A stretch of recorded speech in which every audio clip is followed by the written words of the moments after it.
This video is sponsored by Squarespace. So there are two cameras at the top of my wish list, and one of them is the Hasselblad X2D 100 megapixel medium format camera. Normally I'm reviewing new gear. This camera has been out for about a year already, but I'm still taking a look at it because I think that this is the most beautiful design out of any camera. So I needed to get hands-on with it. And honestly, it has nothing to do with the spec sheet here. I'm not here like comparing the specs to a full frame camera, for example. I think that's the mistake that I made in my first medium format versus full frame video. There's a lot of things on this camera that just is unique. No other camera has.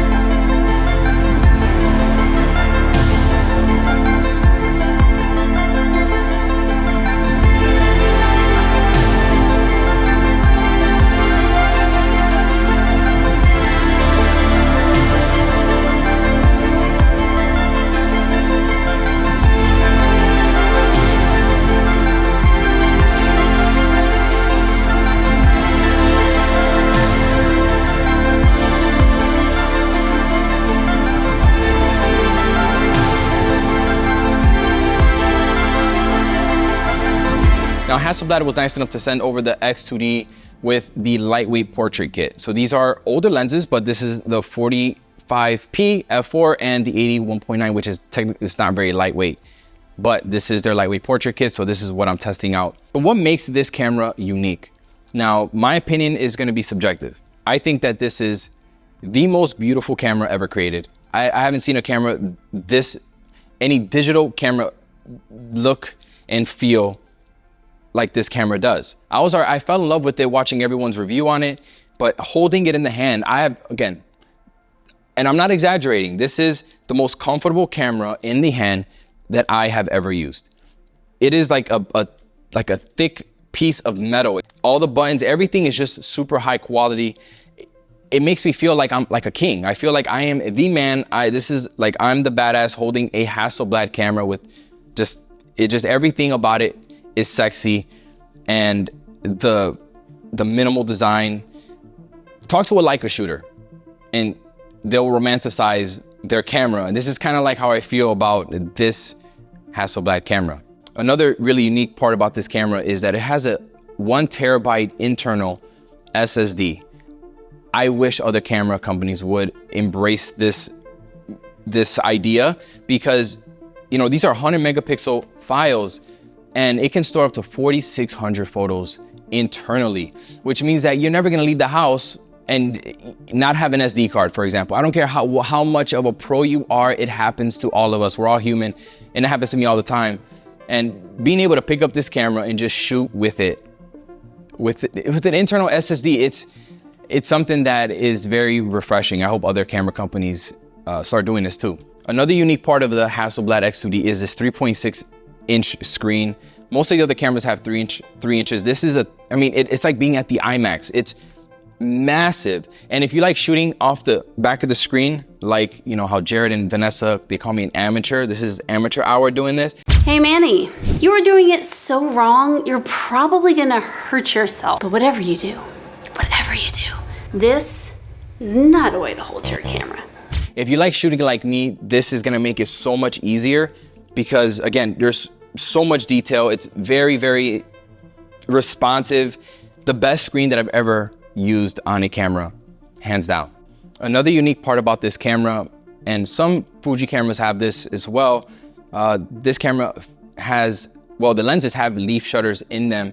So that means that your flash sync speeds, you can go up to almost like 1/2000 of a second with this camera, versus other cameras that it's usually like 1/200 of a second, 1/250th of a second, where if you try to raise your flash over that sync, either you're gonna get that black line in your frame, or if you have high speed sync, you're able to use any shutter speed you want. But the problem is now you're losing a lot of that flash power and also draining that battery. And with this camera, I'm able to use the flash as it was intended to use, And for me as a flash photographer, I think that is very, very, very attractive. And I haven't tried it yet, which is why I'm gonna shoot with it again in the studio, but another standout feature of this camera. So when I took the Hasselblad out of the box, this was probably one of the only cameras that I've never had to like spend 30 minutes, an hour digging through the menus and setting the camera up the way I like to shoot. The camera is just so minimal and just so focused on photography. It's not focused on video because it doesn't do video, but it's not like a Swiss Army knife kind of camera. This is a photography tool. And when you take it out of the box, you're ready to shoot. So getting into the image quality, I'm trying not to get too technical here because this is a first impressions, but this is a 100 megapixel 43 by 32 medium format sensor. It's kind of a crop medium format.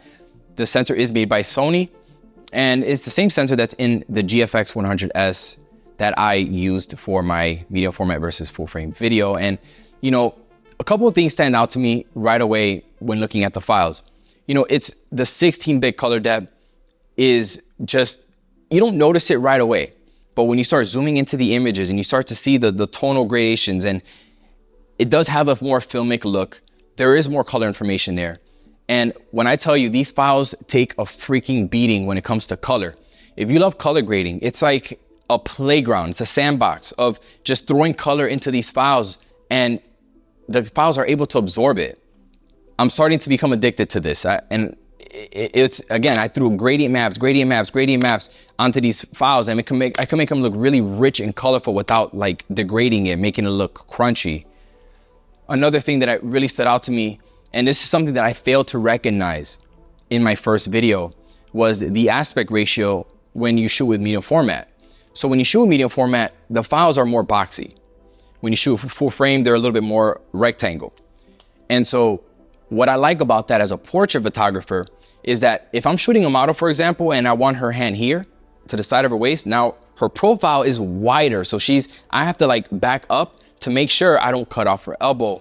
You see, the nice thing with medium format is because it's a more square format, which contributes to the medium format look, I don't have to step back because there's more space on the sides without losing that compression, you know, not having to step back. So I'm starting to really enjoy shooting with this aspect ratio.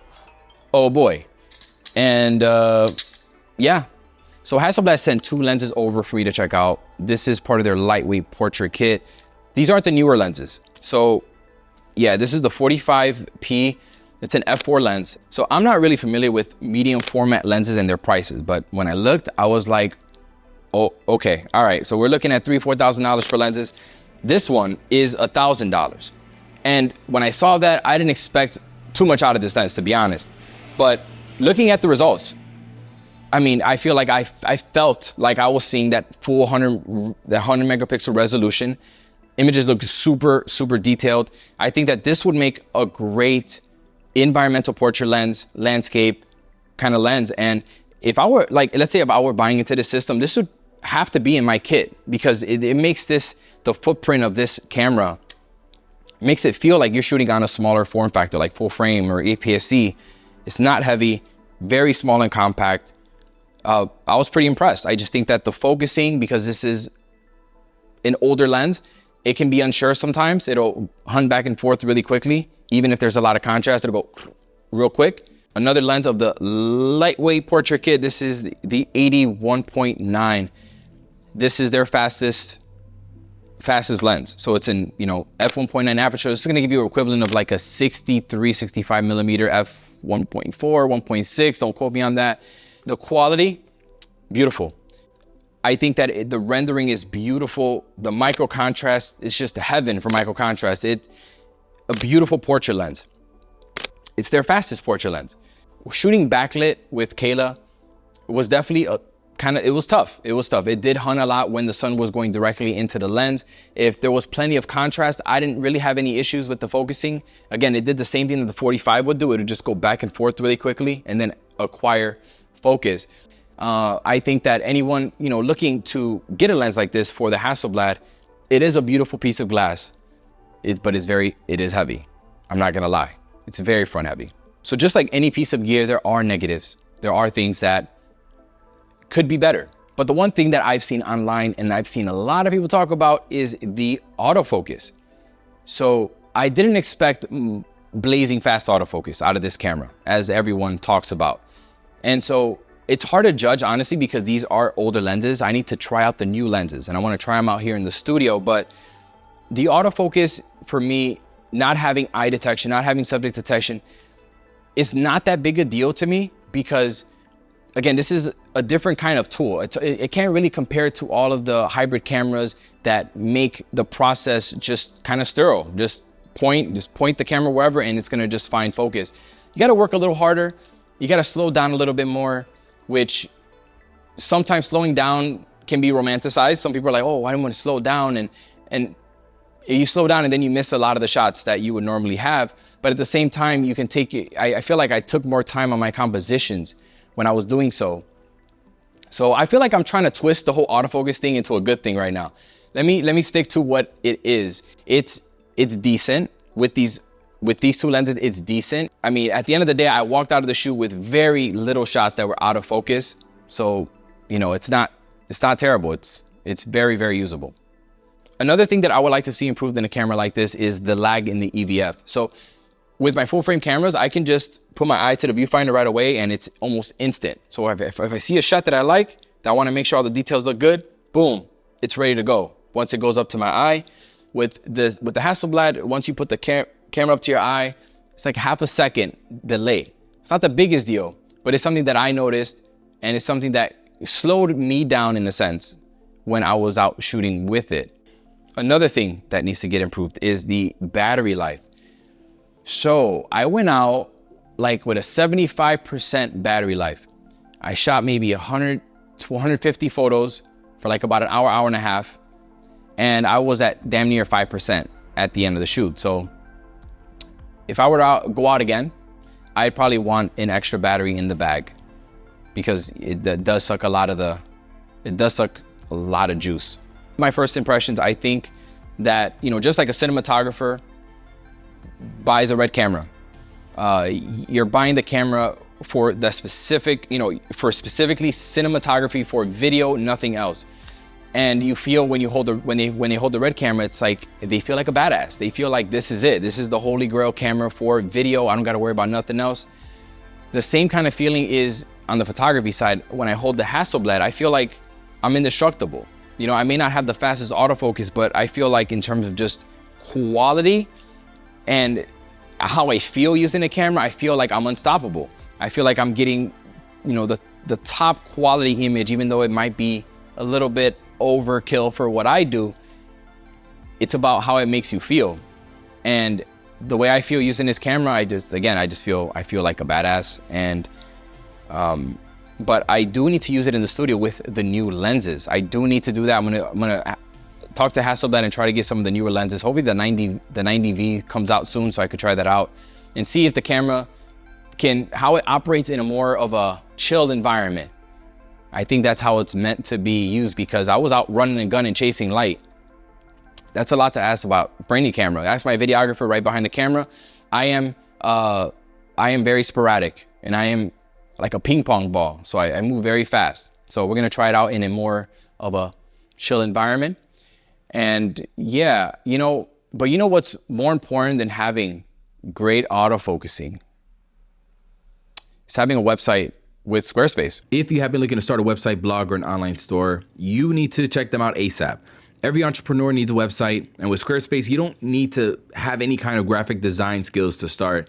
It's so easy to use. You have 24/7 customer support. If you ever get bored of the look, you can choose from a bunch of pre-made templates and switch everything up at a click of a button. You can also start your own online store like I did, where I sell my Lightroom presets and my retouching tutorial to make some passive income. If you want to check them out for yourself, use the coupon code MANNY and you'll get 10% off your first purchase.